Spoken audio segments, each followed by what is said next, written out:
You are looking at Julian's pronunciation guide, where we look at how to pronounce better some of the most mispronounced words in the world, like this other curious word. But how do you say what you're looking for today?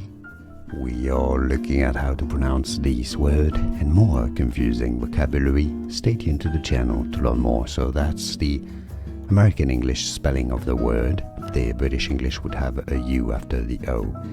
So you'd assume that would be the American English pronunciation as vapor, vapor.